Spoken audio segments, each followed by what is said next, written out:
Assalamualaikum warahmatullahi wabarakatuh. Perkenalkan, nama saya Nurda Yasmin. Saya dari kelas A dengan NPM 0323011174. Nah, di sini saya akan menjelaskan mengenai materi yang sudah tertulis, yaitu menentukan tujuan dan struktur bahan ajar IPA. Nah, itulah materi yang akan saya jelaskan. Yang pertama yaitu pengertian bahan ajar IPA. Kita perlu ketahui, bahan ajar IPA adalah segala bentuk materi tertulis maupun tidak tertulis yang digunakan guru untuk membantu peserta didik memahami konsep-konsep sains beserta proses ilmiahnya. Bahan ajar IPA yang baik harus mampu menumbuhkan rasa ingin tahu, meningkatkan keterampilan proses sains, serta mendorong sikap ilmiah siswa. Nah, teman-teman, itulah pengertian dari bahan ajar IPA. Selanjutnya kita akan menjelaskan mengenai menentukan tujuan bahan ajar IPA. Menentukan tujuan merupakan langkah awal yang paling penting dalam penyusunan bahan ajar IPA.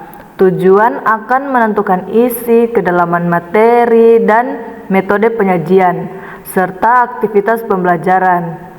Nah, yang pertama ini ada prinsip dalam penentuan tujuan. Yang pertama harus mengacu pada kurikulum, apakah pakai CP dan ATP ataupun KD dan KI. Yang kedua, tujuan harus sesuai dengan capaian pembelajaran yang berlaku pada kurikulum yang digunakan. Misalkan menggunakan kurikulum Merdeka, harus menyesuaikan capaian pembelajarannya. Yang ketiga yaitu mengembangkan 3 dimensi IPA. Yang pertama pengetahuan, yaitu memahami konsep, prinsip, dan teori.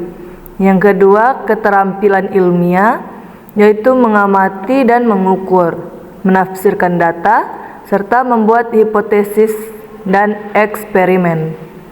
Yang ketiga yaitu sikap sains, yang dimana kita membuat siswa rasa ingin tahunya muncul, jujur, teliti, dan peduli lingkungan, serta objektif. Nah, prinsip yang keempat yaitu kontekstual dan bermakna. Dan prinsip yang kelima yaitu tujuan harus relevan dengan kehidupan nyata siswa sehingga membantu mereka memahami fenomena alam di sekitar.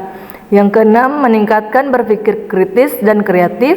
Dan yang terakhir, IPA tidak hanya menghafal konsep, tapi melatih penalaran siswa. Nah, itulah materi mengenai menentukan tujuan bahan ajar IPA. Selanjutnya, materi rumusan tujuan bahan ajar IPA.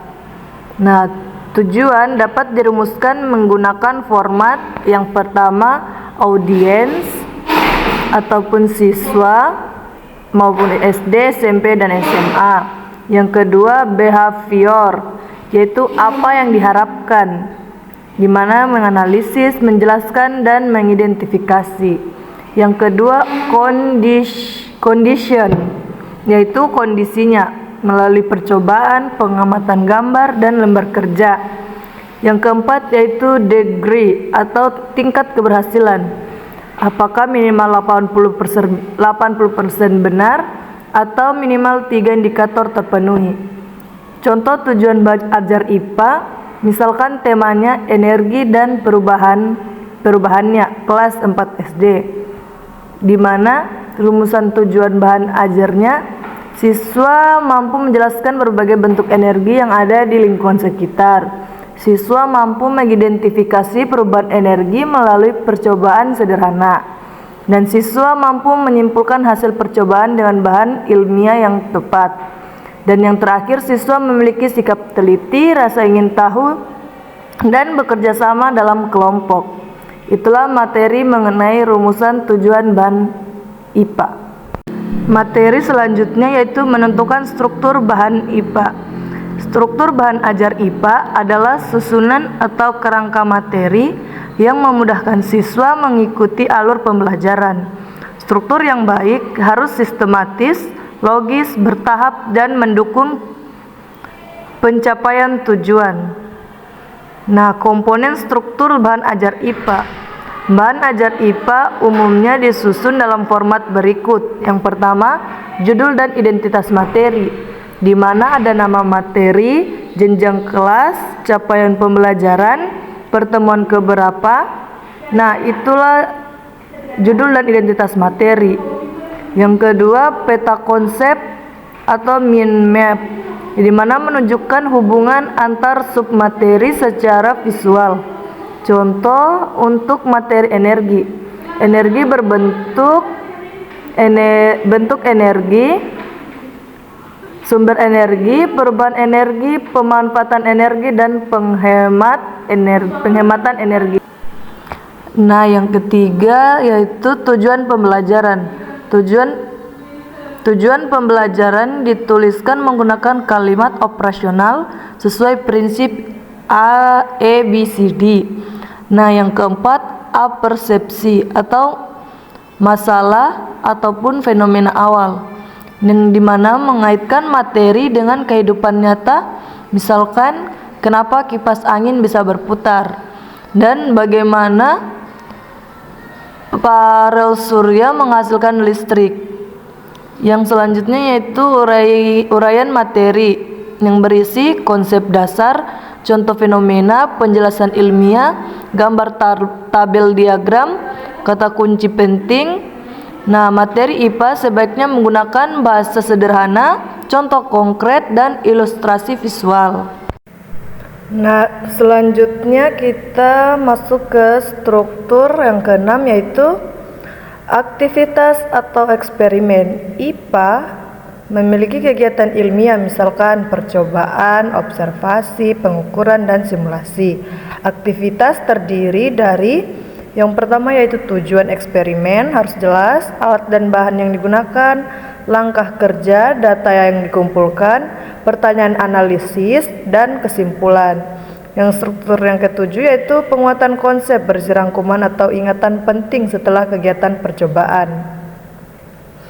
Nah, yang selanjutnya yaitu evaluasi. Nah, kita memberikan latihan soal berupa pilihan ganda, uraian, studi kasus, analisis gambar, maupun eksperimen mini mandiri. Yang kesembilan yaitu refleksi siswa, memberikan pertanyaan contoh seperti apa pengetahuan baru yang kamu pelajari. Dan juga bisa kita tanyakan bagaimana yang paling menantang. Kita memberikan pertanyaan-pertanyaan terhadap bahan ajar kita tadi. Yang terakhir yaitu daftar pustaka dan sumber belajar, misalkan sumbernya buku, portal sains, video, ataupun referensi lainnya. Nah, itulah materi yang dapat saya jelaskan pada video kali ini, yaitu kita sudah mempelajari bagaimana menentukan tujuan dan struktur bahan ajar IPA. Nah, sekian video penjelasan dari saya, kurang dan lebihnya mohon dimaafkan. Akhir kata, wassalamualaikum warahmatullahi wabarakatuh. Sampai jumpa.